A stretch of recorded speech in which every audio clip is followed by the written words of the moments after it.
পরিজান লিখেছেন ঈশিতা রহমান সানজিদা। আব্বা যেদিন দ্বিতীয় বিয়ে করে ঘরে ফিরল তখন আমার বয়স 10 বছর, রূপার বয়স ছিল 5 বছর, আর পরীর বয়স মাত্র 1.5 বছর। ছোট্ট পরীকে বুকে নিয়ে আম্মা সেদিন নীরবে চোখের জল ফেলছিলেন, মুখে টু শব্দও করেননি, প্রতিবাদ তো দূরের কথা। আর আমি সেদিন দরজার আড়াল থেকে আব্বার দ্বিতীয় বউর মুখ দেখেছিলাম। আবার দ্বিতীয় বউ আমার আম্মার নখের যোগ্য না, কালো একটা মহিলাকে বিয়ে করেছেন আব্বা, যেখানে আমার আম্মা তার চেয়ে 1000 গুণ বেশি সুন্দরী।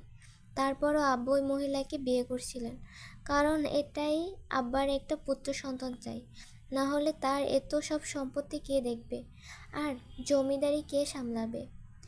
যেদিন পরীর জন্ম হলো সেদিন আব্বা বাড়িতে ফেরেনি, কিন্তু তার কাছে ঠিকই খবর পৌঁছেছিল যে তার মেয়ে হয়েছে। সেজন্যই আব্বা রাগ করে বাড়িতে আসেনি। তার ঠিক 2 দিন পর আব্বা বাড়িতে এসেছিল, কিন্তু কারোর সাথে কোনো কথা বলেনি। তারপর 3টা মেয়ে জন্ম দেওয়ার জন্য আম্মাকে অনেক কথা শোনায় দাদি। আম্মা নাকি ছেলে জন্ম দিতে পারবে না। তার সাথে আরও একটি কথা দাদি বলছিল, তা হলো সে যেই মায়ের রূপ বেশি হয়ে পোলা ফয়দা করতে পারে না। কোনোদিন ওই কথাটা শুনে সেদিন আমার অনেক কষ্ট হয়েছিল, কিন্তু আম্মা কিছুই বলেনি, চুপচাপ নিজের কাজ করছিল। পরীকে কোলে রাখতো রূপা, আর আমি স্কুলে থেকে ফিরে এসে পরীকে কোলে নিতাম। ও যখন ছোট ছোট হাত পাগুলো নাড়াতো তখন আমার খুব ভালো লাগতো। আম্মা বলে আমার আর রূপার থেকেও পরী বেশি সুন্দর। গালে একটু ছোঁয়া পড়তেই ওর গাল দুটো লাল হয়ে যেত, মনে হতো রক্ত জমাট বেঁধে গেছে। সেই ভয়ে পরীকে বেশি কোলে নিতাম না, পাশে যদি ব্যথা পায়। কিন্তু রূপা ছোট পরীকে কোলে নেওয়ার জন্য সবসময় আঁকুপাকু করতো। পরীকে কোলে নিয়ে বারান্দার দোয়ায় বসে বৃষ্টি দেখতো, আর আমি তার পাশে মোড়া পেতে বই নিয়ে বসতাম। পরী যখন ছোট ছোট পা ফেলে হাঁটতো তখন দেখতে বেশ ভালো লাগতো, মোমো পুতুলের মতো। আমাদের দ্বিতীয় আম্মাকে দেখে আমি মুখ ফিরিয়ে নেই, কিন্তু রূপা ও আর পরী তো বোঝে না, ছোট তো ওরা দুজনে ওই মহিলার আশেপাশে ঘুরঘুর করতো। পরীকে যখন উনি কোলে নিত আমি দৌড়ে গিয়ে ওনার কোল থেকে ছিনিয়ে আনতাম পরীকে। কিছু না বললেও মনে মনে কষ্ট পেতেন উনি, এতে আমি খুব খুশি হতাম। তবে সবচেয়ে বেশি খুশি হয়েছিল যখন ওই মহিলারও আরেকটা মেয়ে হয়েছিল, কিন্তু দুর্ভাগ্যবশত ওনার মেয়েটা মারা যায়। এরপর আরও একটি মেয়ে জন্ম দেন, কিন্তু সেটাও মারা যায়। তারপর যখন আর পড়তে পারল না পড়ি, তার আগেই ডাক পড়ল আরেকজন আবেজন বেগমের। সাথে সাথে বিষাদের ছায়া নেমে এলো পরীর মুখে। সবেমাত্র খাতাটা খুলে পড়তে বসছিল সে, একটু পড়তে না পড়তে ডাকাডাকি শুরু হয়ে গেছে। চোখ মুখ কুঁচকে সে পড়ার টেবিল থেকে উঠে দাঁড়ালো, শব্দ করে ঠেলে চেয়ার বা কিঞ্চিং দূরে সরিয়ে দিল। সিমেন্টের মলাটে আবরিত খাতাটা বন্ধ করে সযত্নে বইয়ের ভাঁজে রেখে দিয়ে ছুটল দাদির ঘরে। সেখানে যেতেই চোখ গেল পালঙ্কের উপর বসে থাকা আরেকজন বেগমের দিকে। বিছানায় গা হেলিয়ে শুয়ে আছেন তিনি। পরীর বর পা ফেলে এগিয়ে গেল, পালঙ্কের হাতল ধরে জোর গলায় বলে উঠল, কি হয়েছে? আবের জান ঘাড় ঘুরিয়ে পরীর দিকে তাকালো, তারপর বলেন, মাইয়া মানুষ এত ধুম ধুম শব্দ করে হাঁটস কেন? আস্তে হাঁটতে পারস না? দাদির জ্ঞানমূলক কথাবার্তা কোনো কালেই পছন্দ হয় নাই পরীর। যখন সামনে আসবে তখনই একটা না একটা জ্ঞানের হতিশ কথা বলবেই। পরীর দাদির প্রশ্নের জবাব না দিয়ে বলল, তুমি কি কইবা তাড়াতাড়ি কও, আমার মেলা কাম আছে। আবের জান হাতের ইশারায় নিজের পানদানি দেখিয়ে বলেন, এখানে পান দে। আগে ন্যায় ধুমধাম করে ফেলে জল চকির দিকে এগিয়ে গেল।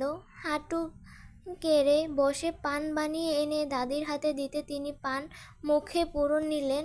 পরীর কৌটা থেকে কিছু চুন দাদির তর্জনী আঙুলে মেখে দিয়ে কৌটা আগের স্থানে রেখে দিল। বাহিরে যাওয়ার জন্য পা বাড়িয়ে আবার ফিরে তাকালো দাদির পানে। সেই লেখাগুলোর কথা মনে পড়ে গেল ওর। পরীর এগিয়ে গেল দাদির কাছে, তির্যক দৃষ্টিতে তাকালো। দাদির গায়ের রং বেশ চাপা, কিন্তু অতটা কালো নয়।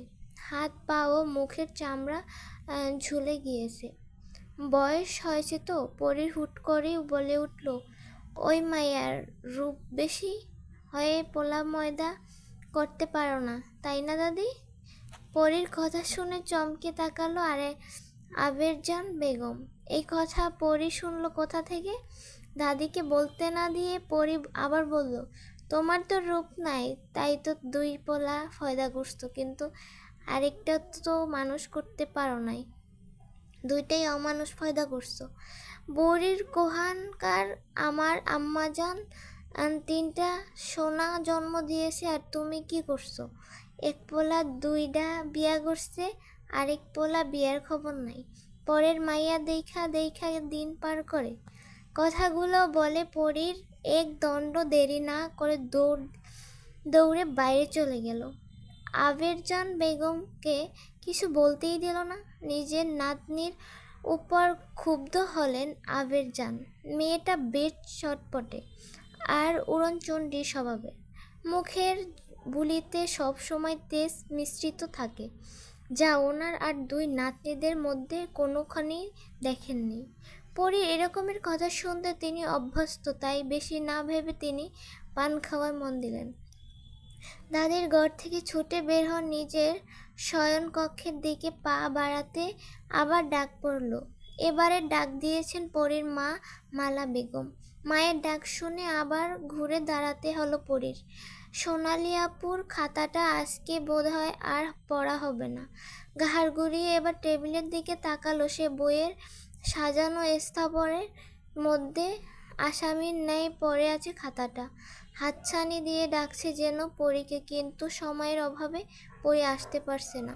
অসহায় নয়নে শুধু খাতাটা দেখতে লাগলো সে। এর মধ্যে দ্বিতীয়বারের মতো ডেকে উঠল মালা।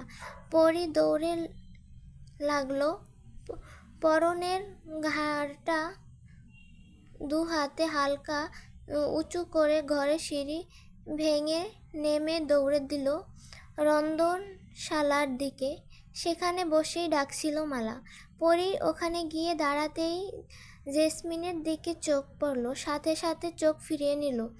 বড় একটা গামলার কুচো চিংড়ি বোঝাই করা, সেগুলো বাছাই করছি দুজনে মিলে। মালা পরীকে খেয়াল করেনি তিনি চিংড়ির হাত পা খোস ছাড়াচ্ছে আর কাশছেন। পরী দু পা ভাঁজ করে পায়ের পাশে বসে হাত ধরে বলল, আম্মাজান, আপনি অসুখ নিয়ে কাম করছেন আইছেন কে? পানি ধরে তো আপনার বেশি কাশি আরও বাড়বে। কথাটা শেষ করে পরী গরম চাহনিতে এবার জেসমিনের দিকে তাকালো, তারপর আবার মায়ের দিকে তাকিয়ে বলল, ঘরের কেউ কি দেহে না যে আমার আম্মার অসুখ? তারপরেও আম্মারে কামে ডাকে কেন সাহসে? আমার আম্মার কিছু হইলে আমি কিন্তু কাউরে ছাইড়া দিমু না, কইয়া দিলাম। জেসমিন এবার মুখ খুলল, আমি আপারে মানা করছিলাম পরী, কিন্তু সে শুনে নাই। পরী আবারও রাগ মিশ্রিত কণ্ঠে বলে উঠল, হইছে, আপনার আর অজুহাত দিতে হইব না। যা করার। পরবর্তী শব্দ উচ্চারণ করার আগেই মালা কষে চড় মারেন পরীর গালে। এতে পরীর কোনো ভাবান্তর হলো না। প্রতিদিন 2-4টে চড় না খেলে তার পেটের ভাত হজম হয় না। তাও মায়ের হাতের চড় আঁচল দিয়া কাশতে কাশতে মা বলল, কতবার কইছি মুখের উপর তর্ক করবি না, তোর ছোট আম্মা হয়। পরী মাথা নিচু করে নিল, তবে রাগও ওর মধ্যে এখন বিদ্যমান। মাথা নিচু করে সে বলল, ছোট আম্মা, কিন্তু আম্মা না। মালা ফের কিছু বলতে উদ্যত হলে জেসমিন থামিয়ে দিয়ে বলল, থাক আপা, পরীরে কিছু বললেন না, ছোট মানুষ। এরপর পরীর দিকে তাকিয়ে বলল, পরী, তুমি জুমানরে নিয়া শাপলা বিলে যাও। ওরে একটা মানুষও নাই, তাই তোমাদের বলতাছি কতগুলো শাপলা নিয়ে আসো, চিংড়ি মাছ দিয়ে রান্না হইব, আজকে ঘরে মেহমান আসবে। কপালে ধীর বাস পড়ল পরীর। অবাক করা কণ্ঠে বলল, এই বন্যার ভিতরে মেহমান আইব কোথা থেকে?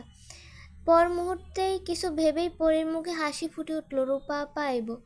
মালা দিলেন এক ধমক, এতে কথা কস কেন, তাড়াতাড়ি যা। আর শোন, মুখটা ভালো করে ঢাইকা যাবি, কেউ জানি না দেখে। নৌকায় সইয়ের মধ্যে থাইকা বইর হবি না। জুম্মন রে নিয়া এখন যা। তোর বাপে আর তার লোকজন থাকলে তোরে পাইতাম না, এ সময়টাতে বাড়ি খালি। মৃদু রাগ করে গেল মালার মুখে, কিন্তু পরি ভেজায় খুশি, আজকে অনেক দিন পর বাইরে বের হবে সে। দৌড়ে নিজের কক্ষে চলে গেল, ওড়না নিয়ে নিজের মুখ ভালো করে বেঁধে নিল, শুধু চোখ দুটো খোলা রাখলো। দাদির ঘরে পেরিয়ে আসার সময় উকি দিল পরি। আবেরজান আয়েশ করে বসে বসে সুপারি কাটছে। পরি ডাক ছাড়লো, ও বুড়ি। সুপারি কাটা রেখে পরীর দিকে তাকালেন তিনি। পরীকে এই সাজে দেখে তিনি বুঝে ফেললেন যে আজকে পরী ঘরের বাইরে বের হবে। তিনি জিজ্ঞেস করেন, কই যাস পরী? বেঞ্চি কেটে বলল, তা দিয়া তোমার কাম নাই, আমি এখন যাই। আসমান থাইকা যদি তোমার স্বামী ডাক দেয় তাহলে ভুলে যাইও না কিন্তু। দেশ বন্যার পানিতে ভাইসা গেছে, তোমার কবর দেয়ার জায়গা পামু কই? পরি খিলখিল করে হাসতে হাসতে চলে গেল। আবারও রাগ হলো আবেরজানের। তার ভাষ্যমতে মেয়েদের জোরে হাসতে নেই, কাশতে নেই, এমনকি কাঁদতেও নেই। মেয়ে মানুষ থাকবে মোমের মতো, আগুনের স্পর্শ পেলে নীরবে গেলে যাবে, জ্বলবে পূর্বে ছাই হবে, মুখে থেকে শব্দ বের হবে না। কিন্তু পরীর স্বভাব তার ধারণার বাইরে, তাই তিনি ঠিকই করলেন, আজকে মালাকে বলে এই মেয়ের একটা ব্যবস্থা করতেই হবে। গ্রামের নুরনগড় পদ্মা নদীর ধার ঘেঁষেই এই গ্রামের অবস্থান। পদ্মা যেন নুরনগণের নূরের আলো ছড়িয়ে দিয়েছে। প্রতিটি ঋতুর এই গ্রামে নানান বাহারে সজ্জিত হয়ে ওঠে। কখনো গরমে উত্তপ্ত পথিকের আর্তনাদ, আবার বর্ষার মেঘলার থেকে বৃষ্টি ভারী ধারা, স্বচ্ছ নীল মেঘের বেলা ঘাসে জমে থাকা শিশির কণার রূপবতা, তো কোকিলের মধুর কণ্ঠ, সব মিলিয়ে গ্রামের এই সৌন্দর্য সবার মন কাড়ে। কিন্তু এখন আর এই গ্রামের সৌন্দর্য নেই। 5 দিন ধরে এই রূপবান গ্রামটি নদীর গর্ভে বিলীন হয়ে গেছে। টানা বর্ষণে এর ফলে পদ্মার উপর জল স্রোত দ্রুত তাইয়ে দিয়েছে গেছে, আর এই গ্রামের সাথে সাথে আরও অনেক গ্রাম গভীর অসহায় মানুষের আশ্রয় নিয়েছে আশ্রয় কেন্দ্রে। কেউ কেউ নৌকা কিংবা ভেসে আছে কলা গাছের ভোলায়। দুর্ভিক্ষ নামিয়ে দিয়েছে সারা দেশে এই প্রলয়কারী সর্বনাশ বন্যা। ঠিকই এই রকমের বন্যা হয়েছিল আজ থেকে 10 বছর আগে, 1998 সালে, আর এখন হয়েছে 1998 চলছে। এতগুলো বছর আর আবার এই বন্যার মুখোমুখি সবাই। কেউ জানে না এই বন্যায় কত দিন থাকবে, কত মানুষ না খেয়ে অসহায় পড়ে থাকবে। তারা কি বাঁচবে নাকি অসুখে অনাহারে অকালে প্রাণ হারাবে? নৌকার ছাইয়ে ভেতরে বসে আছে পরি, দুপাশে পর্দা টেনে নিয়েছে। এই মায়ের করা হুকুম, আর জুম্মান নৌকা বানাইছে। পরি ছাইয়ের ভেতরে থেকেই চাচিয়ে উঠল, হ্যাঁ রে জুম্মান, আজকে নাকি মেহমান আইব। কারা আইব জানোস? বৈঠা হাতে নৌকা ঘুরাতে ঘুরাতে জুম্মান জবাব দিল, শহর থাইকা ডাক্তার আইব আপা, বন্যার পানিতে ভিজে অনেকে অসুখ হইছে, হের লাইগা আব্বা শহর থেকে ডাক্তার আনছে, তারা আইব। তোরে কইছে কেডা? জুম্মান অকপটে স্বীকার করে বলল, বড় আম্মা কইছে। পরীর আর জবাব দিল না। শাপলা নিয়ে নৌকা আসতেই পরীর মনটা খুশিতে নেচে উঠল। যদি শাপলা বিল আর আগের মতো নেই, পানি ভরে টইটম্বর, কোনটা বিল আর কোনটা ক্ষেত বোঝা মুশকিল। সুতো কাটার বুড়ির মতো নিজেকে এখন মুক্ত মনে হচ্ছে পরীর। আজকে তো সে বিলের পানিতে সাঁতার কাটবে, তাতে মা বকলে বকুক আর মারলে মারুক। কিন্তু তখনই বিপত্তি ঘটল। পরীর ইচ্ছাই রয়ে গেল। জুম্মানের কথা, আপা আমগো আরেকখান নৌকা আইতাছে এদিকে। কৌতূহল হয় পরীর প্রশ্ন ছুড়ে দিল, নৌকায় কেডা দেখতো? জুম্মান দাঁড়িয়ে উকি দিয়ে বলল, লতিফ কাকা আর দেলোয়ার কাকার লগে মাঝি। সাথে সাথে মেজাজ খারাপ হয়ে গেল পরীর। এটা নিশ্চয়ই ওর মায়ের কাজ। কাজের লোকগুলোকে বাড়িতে আসতেই পাঠিয়ে দিয়েছে। পরীর আর ভালো লাগে না এরকমের খাঁচাবন্দি পাখিদের হয়ে থাকতে। একা খোলা আকাশে মুক্ত পাখির মতো উঠতে চায় সে, কিন্তু খোলা আকাশে। কিন্তু ওর মায়ের জন্য তা কখনো সম্ভব হবে কি? কথায় কথায় কসম দিয়ে পরীকে চুপ করিয়ে দেন তিনি। জোর সোর করে বসেই রইল ছাইয়ের ভেতরে। ইস্পাম মাঝি দাঁড় বাইছে, সাথে আরও দুজন মাঝিও আছে। বিশালকৃতির নৌকাখানি টেনে নেওয়ার একটুখানি কথা না। ৩-৪ জন মাঝির তো লাগবেই। ঘাম ছুটে গেছে সবার। হঠাৎ করেই কেউ ডেকে উঠল, ওই সম্মান মাঝি এইদিকে। কথায় যাওয়া। ও সম্মান মাঝি ওইদিকে কই যাও? খাড়াও দেহি একটুখানি। সম্মান বাঁশের সাহায্যে নৌকা থামিয়ে দিল তৎক্ষণাৎ। পাশে দাঁড়িয়ে থাকা নৌকা একটু বিন্দু বের হয়ে এলো। পরনে অর্ধ নোংরা শাড়ির আঁচল কোমরে গুছে নিয়ে শুধালো, ওইদিকে কই যাও? সম্মান নৌকার ধারে ঘেঁষে এসে দাঁড়ালো, বলল, জমিদার বাড়ি রে বিন্দু। জমিদার বাড়ি যাই রে বিন্দু, ডাক্তার আনছি শহর থাইকা, হেগোরে দেখাইতে যাইতাছি। বিন্দু উকি দিয়ে নৌকার ছাউনিতে, তারপর ওই দিকে দিয়ে যাও না মাঝি, সখারে দিয়া আমারে খবর দিল পরিবানু আইস শাপলা বিলে আইছে, ওর লগে 2 খাইসও আইছে, বলে বালা হইব না। সম্মানের মুখে চিন্তার ছাপ দেখা দিল, আর আড়ষ্ট কণ্ঠে বলল, কস কি? পড়িয়া আহার সময় পাইল না? অন্যদিকে দিয়ে গেলে অনেক ঘোরা পড়ব, আমাকে তো জলদি যাইতে হইব। এমন কি? কিছুক্ষণ পর সম্মান আবারও বলি উঠল, তুই লগে আর বিন্দু আইলে আমাগো কিছু কইবে না? তুই পরীরে কইলেই পরী শুনব। বিন্দু মৃদু রাগ করে নিয়ে বলল, খালি তো আমারই পাও। পরী খবর দিছে, তাও আজ যাইতে পারলাম না। চুলায় শাক চলাইছি, রান্না শেষ হইলে যাইতাম না। সম্মান অপেক্ষা করল বিন্দুর রান্না শেষ হওয়ার। অধিক অগত্য জেগেই হলো বিন্দুকে। এবার বোধ হয় পরীকে বিলের পানিতে চুবাবে। বিন্দু নৌকায় বসতেই মাঝিরা নৌকা ছাড়ল। নৌকায় বসা তৎক্ষণাৎই বিন্দু ও সম্মানের কথা শুনছিল, কিন্তু কথাগুলো সম্পূর্ণভাবে বুঝতে উঠতে পারেনি কেউ। এই কথাটি মেয়ের কৌতূহল হয়ে জিজ্ঞেস করে বসল পরীকে।